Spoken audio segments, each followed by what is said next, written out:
Hello students, welcome to your own YouTube channel The Pi Academy। मैं तुषार प्रजापति आपका स्वागत करता हूं आपके अपने YouTube channel the pi academy पर। तो बताइए कैसे हैं आप लोग। मैं उम्मीद करता हूं कि आप सब लोग अच्छे होंगे। तो जैसा कि आप लोग जानते हैं क्लास 8 मैथ की ये हमारी दूसरी क्लास है और जो हमारी पहली क्लास थी वो हमारी पहली क्लास थी क्लास 8 के मैथ के चैप्टर फर्स्ट जो कि रेशनल नंबर है उसके रिगार्डिंग हमारी पहली क्लास थी। तो उस क्लास में हमने पढ़ा था इंट्रोडक्शन ऑफ रेशनल नंबर और इस दूसरी क्लास में हम लोग पढ़ेंगे properties of rational number.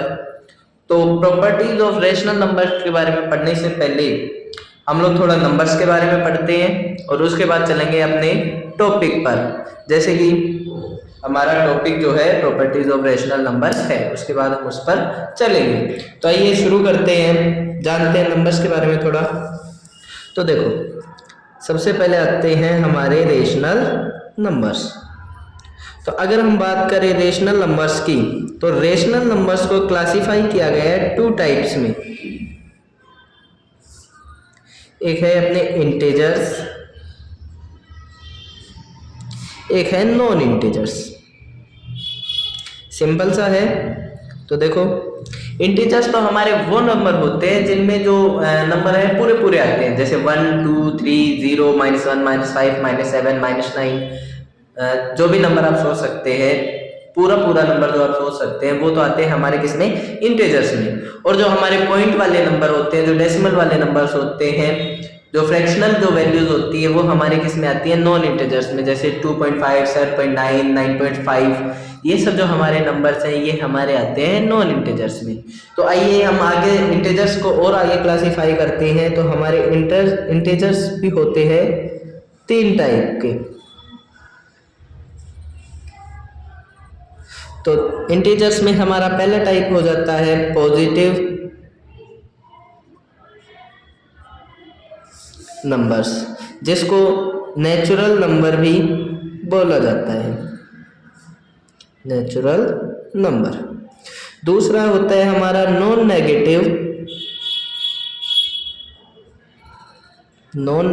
Integers,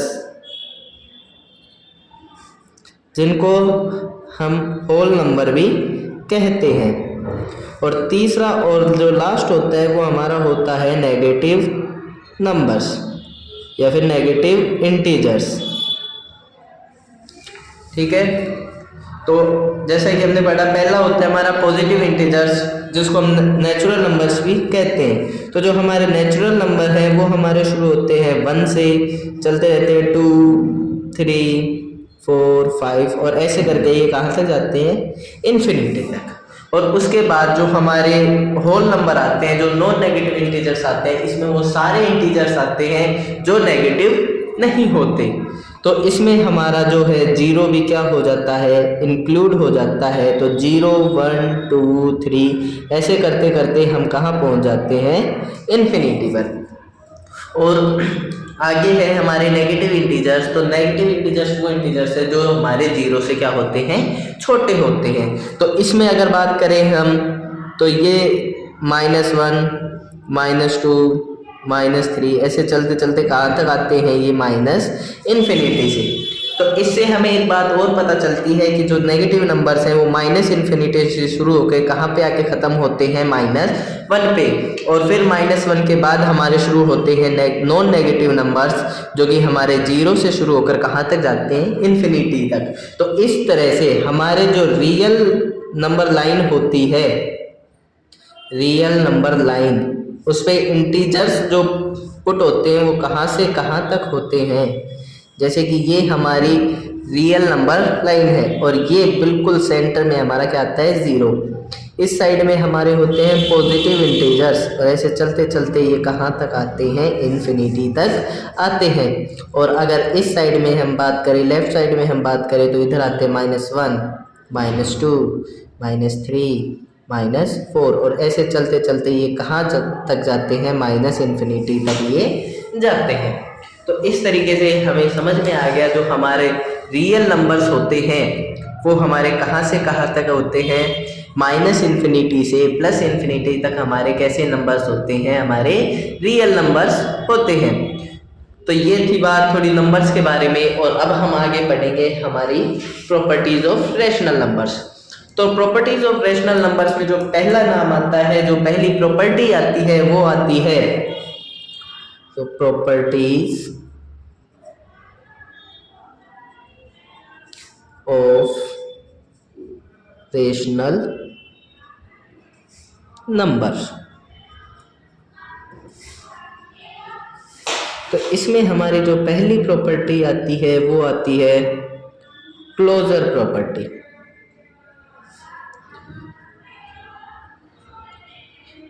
तो बच्चों, आपने क्लोज शब्द से आपके दिमाग में क्या आ रहा है कि कोई चीज है जो बिल्कुल क्या है, बंद है। जैसे मान लो कोई सर्किल है, या फिर कोई रूम है जो कि एक सर्कुलर शेप का है, वो बिल्कुल क्लोज्ड है। आपने एक पॉइंट से चलना शुरू किया और घूम फिर के वापस कहाँ आ गए, उसी पॉइंट पर आ गए। तो ऐसा ही मैथ में की रैशनल नंबर्स की इस प्रॉपर्टी में भी होता है कि जहाँ से आप अपना ऑपरेशन करना शुरू करते हैं वहीं पर आपको क्या मिलता है, आपका रिजल्ट मिलता है। जैसे कि सपोज दैट आपने एडिशन करना स्टार्ट किया, तो आपने दो नेचुरल नंबर्स को जोड़ा या दो होल नंबर्स को जोड़ा, तो क्या वो क्लोजर प्रॉपर्टी के अंतर्गत, क्लोजर प्रॉपर्टी आपको ये बताती है कि मतलब वो जो ऑपरेशन कर रहे हो, एडिशन कर रहे हो, सब्ट्रैक्शन कर रहे हो, मल्टीप्लिकेशन या डिवीजन, जो भी आप ऑपरेशन कर रहे हो, उस ऑपरेशन में आपने जो आपके जो रिएक्टेंट्स लिए हैं, उन रिएक्टेंट्स से जो प्रोडक्ट आपको मिल रहा है, क्या वो प्रोडक्ट भी आपको सेम उसी कैटेगरी में मिल रहा है। जैसे कि आपने जो दो रिएक्टेंट्स उठाए, एक रिएक्टेंट आपने लिया 1 एंड सेकंड इज 5, और दोनों को आपने किया ऐड, तो आपका ये जो है 1 जो है ये भी आपका क्या है, नेचुरल नंबर, और 5 जो है 5 भी क्या है, नेचुरल नंबर। और आपको इससे जो रिजल्ट मिलेगा, यानी 5 + 1 = 6, तो 6 भी क्या है, एक नेचुरल नंबर है।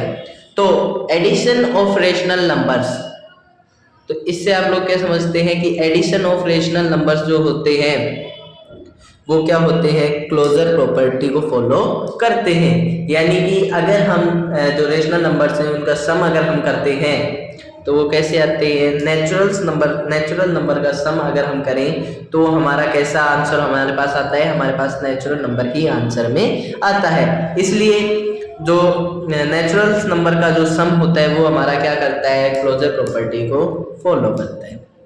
इसी तरीके से अगर हम बात करें इंटीजर्स की, इंटीजर्स में अगर हम एडिशन करें, तो जैसे इंटीजर हमने लिए,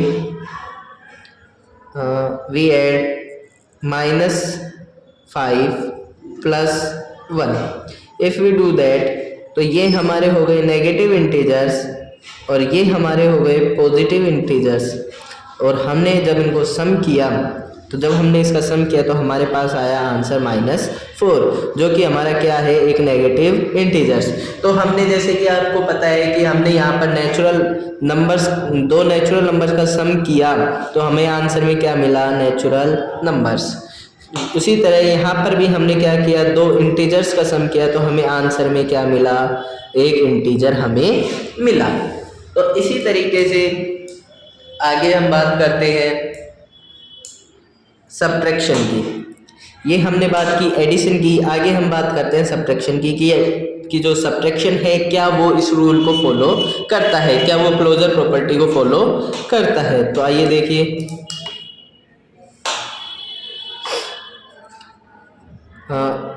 we did 2 - 3, 2 is whole number, 3 also whole number, then we get -1।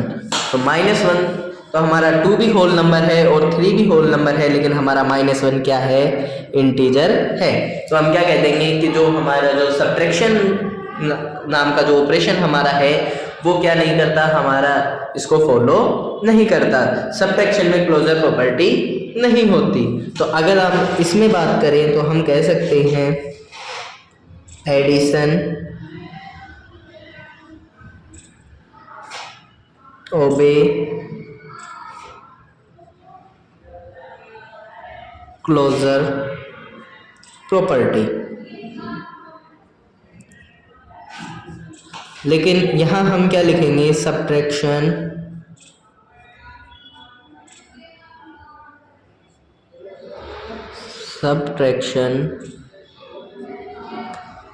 Disobey closure property. Simple closure property. इसी के साथ आगे हम देखते हैं closure multiplication under closure property. तो अब आगे हम देखने वाले थे क्लोजर प्रॉपर्टी ऑफ मल्टीप्लिकेशन। तो देखिए, आइए देखते हैं। तो मल्टीप्लिकेशन में अगर हम बात करें, मल्टीप्लिकेशन, ठीक है, अगर हम इसमें मल्टीप्लिकेशन में हम बात करें तो हम पहला जो रिएक्टेंट होगा हमारा वो हम ले लेते हैं, suppose that 0 and second is 3। तो हमारा जो आंसर आएगा वो क्या आएगा, 0। चलो एक दूसरा एग्जांपल लेते हैं।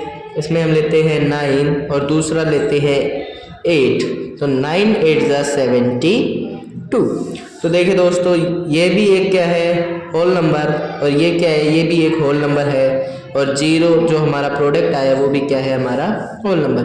उसी तरह ये तीनों भी क्या है, होल नंबर हमारे हैं। तो इस तरीके से हम ये कह सकते हैं कि जो मल्टीप्लिकेशन है वो भी क्या करता है, क्लोजर प्रॉपर्टी को फॉलो करता है। तो इसके बाद हम देखते, इसमें लिख देंगे हम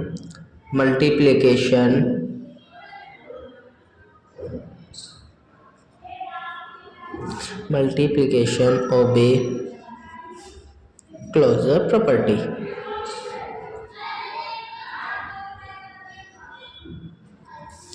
अब अगला हम देखते हैं डिवीज़न का। तो ये यहाँ तक उम्मीद आपको समझ में आया होगा। आगे हम देखते हैं डिवीज़न।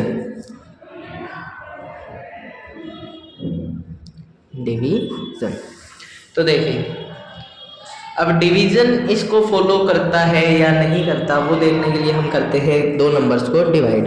तो एक नंबर हमने लिया 5 और इसको हमने डिवाइड किया 8 से। ओके, तो 5 डिवाइड बाई 8 हो जाएगा 5/8। तो देखिए, ये हमने लिया होल नंबर, ये भी हमने क्या लिया, होल नंबर, लेकिन ये हमारा क्या आ गया, ये हमारा आ गया नॉन इंटीजर, या फिर कह सकते हो ये हमने लिया इंटीजर और ये भी इंटीजर लिया, लेकिन ये क्या आ गया, नॉन इंटीजर हमारे पास आ गया। इसलिए अब हम क्या कहेंगे कि डिवीज़न इज नॉट ओबे, या फिर division disobey the closure property. Division disobey closure property. इसी तरह अब आती है हमारी second property of rational number, जो कि है कम्यूटिविटी। सेकंड प्रॉपर्टी इज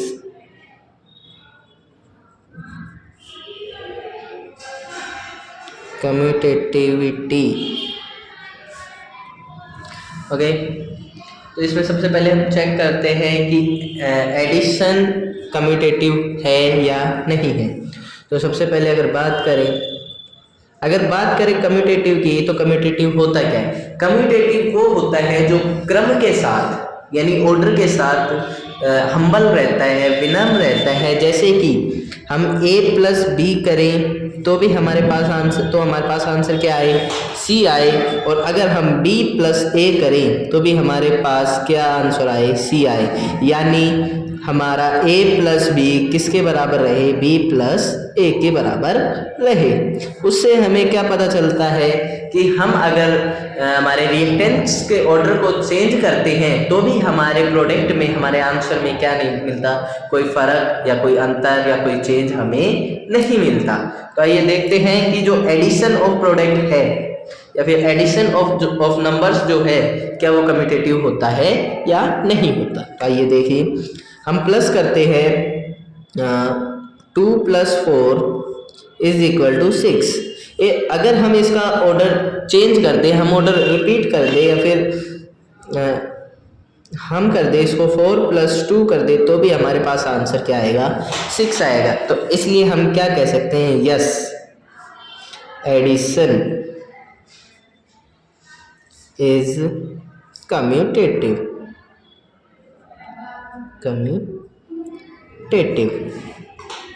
अगर हम बात करें सब्ट्रैक्शन की, ये हमने बात की किसकी, एडिशन। अब हम बात कर रहे हैं सब्ट्रैक्शन की।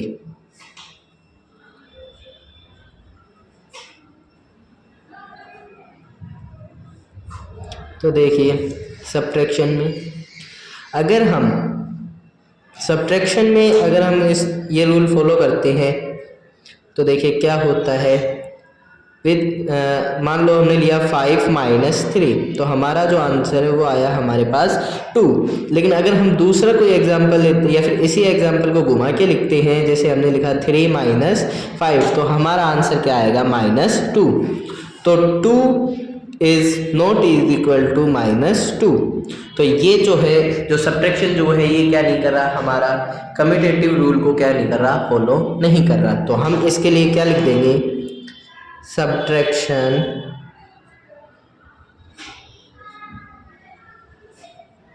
is not commutative। इसी के साथ हम अगले स्टेप पे चलते हैं। तो हम करेंगे commutative property check of multiplication. तो अब हम देखते हैं कम्यूटेटिव प्रॉपर्टी इन मल्टीप्लिकेशन कि मल्टीप्लाई जो है वो कम्यूटेटिव प्रॉपर्टी को फॉलो करता है या नहीं करता। तो मल्टीप्लिकेशन में हम देखते हैं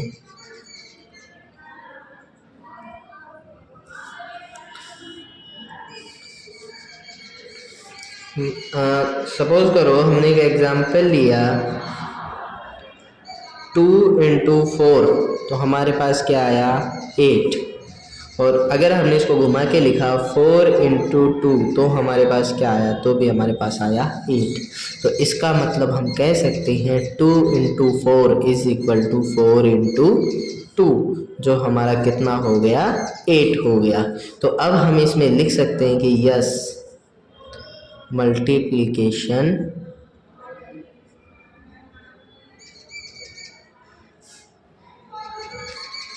इज कम्यूटेटिव। इसी के बाद हम देखते हैं अपना डिवीज़न के लिए। तो डिवीज़न के लिए देखेंगे, तो देखिए डिवीज़न के लिए अगर हमने एग्जांपल लिया 5 / 3, तो हमारे पास जो है आंसर आया 5/3। लेकिन अगर हमने इसको घुमा दिया 3 / 5, तो हमारे पास आंसर आया 3/5। So 5/3 is not is equal to 3/5। इसलिए हम कह सकते हैं कि डिवीज़न इज नॉट कम्यूटेटिव।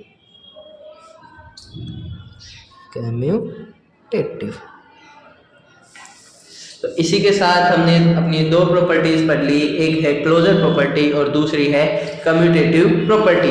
अब अपनी जो अगली प्रॉपर्टी है वो है हमारी एसोसिएटिव प्रॉपर्टी। तो एसोसिएटिव प्रॉपर्टी क्या होती है, उसके लिए देखिए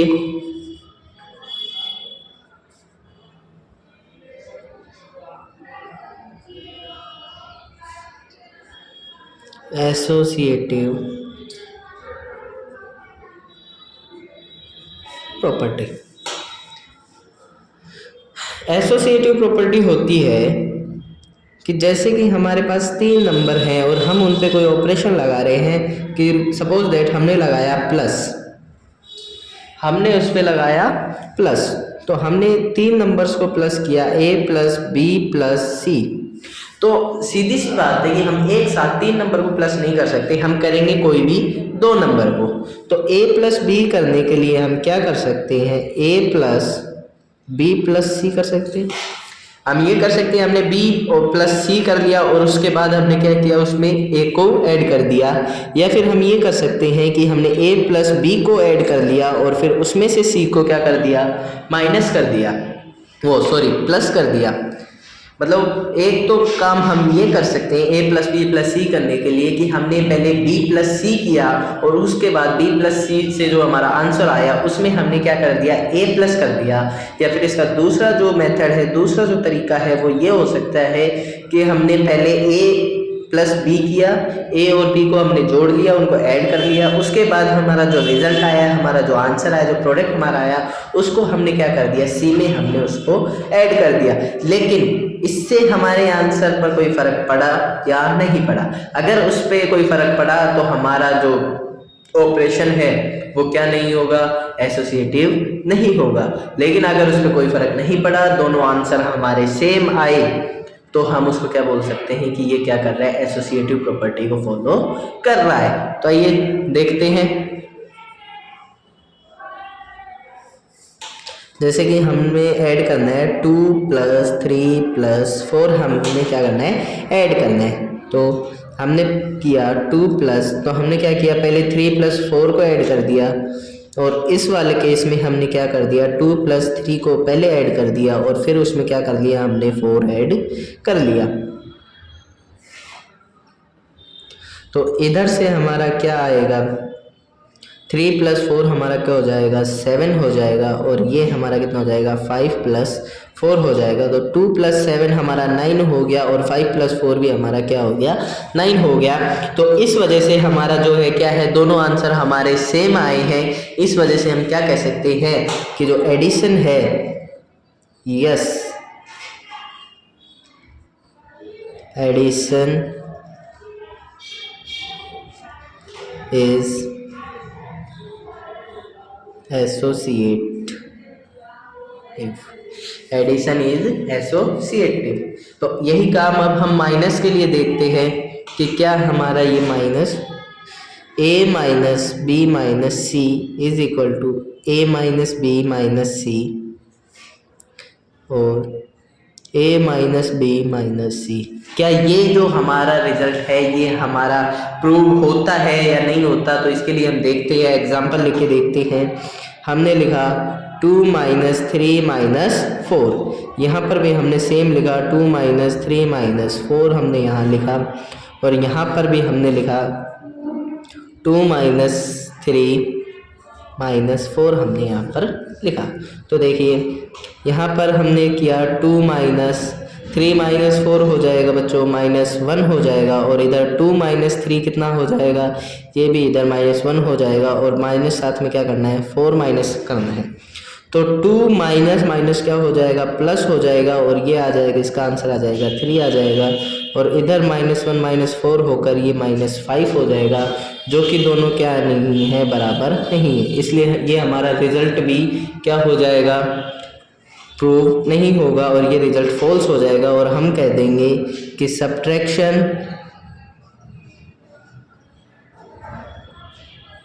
इज नॉट कम्यूटेटिव,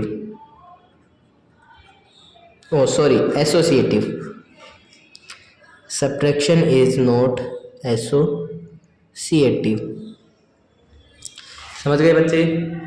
अब आगे हम देखते हैं, आगे जो है हमारा मल्टीप्लिकेशन का आएगा, तो वो देखते हैं, मल्टीप्लिकेशन देखते हैं हम। तो देखिए मल्टीप्लिकेशन देखिए इसका,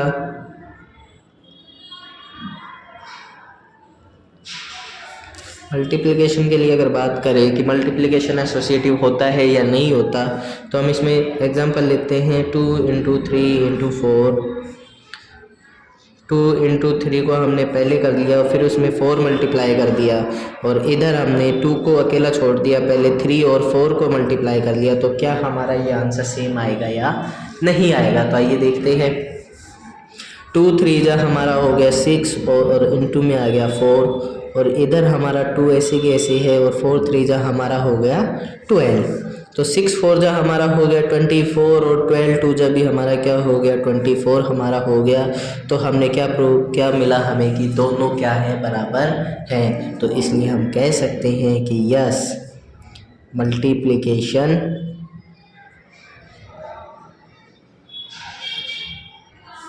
इज एसोसिएटिव। अब हमारा लास्ट एंड फाइनल जो है वो है हमारा डिवीज़न। तो देखो डिवीज़न हम देखते हैं, तो डिवीज़न में a divide by B divide by C करने के लिए हम क्या करेंगे, पहले a डिवाइड बाई बी करेंगे और फिर उसको क्या कर देंगे, c से डिवाइड कर देंगे, और इधर हम a को अकेला छोड़ के पहले b को डिवाइड करेंगे c से, और फिर जो आंसर आएगा उसको डिवाइड करेंगे हम a से। तो इसके लिए अगर हम बात करें तो इसमें भी हम ले सकते हैं 2 डिवाइड बाई 3 डिवाइड बाई 4। इधर भी हमारा हो जाएगा 2 डिवाइड बाई 3 डिवाइड बाई 4, ठीक है, और इधर हो जाएगा 2 डिवाइड बाई 3 डिवाइड बाई 4। तो ये हमारा हो जाएगा 2/3 डिवाइड बाई 4, और ये हमारा हो जाएगा 2 डिवाइड बाई 3/4, ठीक है। अब इसको अगर हम डिवाइड का साइन इंटरचेंज करेंगे तो 2/3 इंटू क्या हो जाएगा, 1/4 हो जाएगा, और ये क्या हो जाएगा 1/2 इंटू 3/4 हो जाएगा। तो हमारा जो है आंसर आ जाएगा 2 से 4 कट जाएगा, यहाँ 2 बच जाएगा। तो ऊपर अगर हम देखेंगे तो ऊपर हमारा आंसर आया 1, और नीचे जो डेनोमिनेटर जो है वो हमारा आया 3 2 जा 6, और इधर हमारा आया 3/4 2 जा 8। तो 1/6 और 3/2 क्या नहीं होते, दोनों बराबर नहीं होते, इसलिए हमारा ये रिजल्ट भी क्या हो जाएगा, फेल हो जाएगा, ये भी बराबर नहीं आएगा।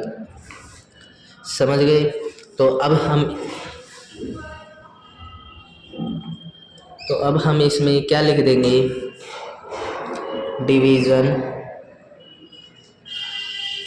Is not associative. इसी के साथ जो है हमारी जो प्रॉपर्टीज़ ऑफ रेशनल नंबर हैं ये ख़त्म होती हैं, और एक बार हम रिवीजन करते हैं कि जो हमारी प्रॉपर्टीज़ है कौन सा ऑपरेशन हमारा किस प्रॉपर्टी को फॉलो करता है। तो आइए देखते हैं। यहाँ पर हम अपने पहले ऑपरेशन लिख लेते हैं हमारे, एडिशन, सब्ट्रैक्शन,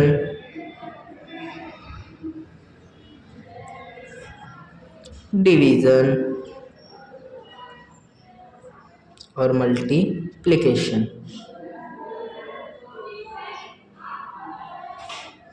और ऊपर जो है हम एक बार वो लिखते हैं हमारी प्रॉपर्टीज, क्लोजर,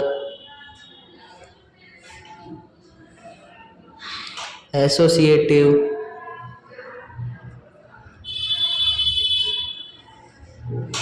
और कम्यूटेटिव। तो जैसे ही हमने देखा था कि जो हमारा जो एडिशन था वो क्या कर रहा था, क्लोजर प्रॉपर्टी को फॉलो कर रहा था।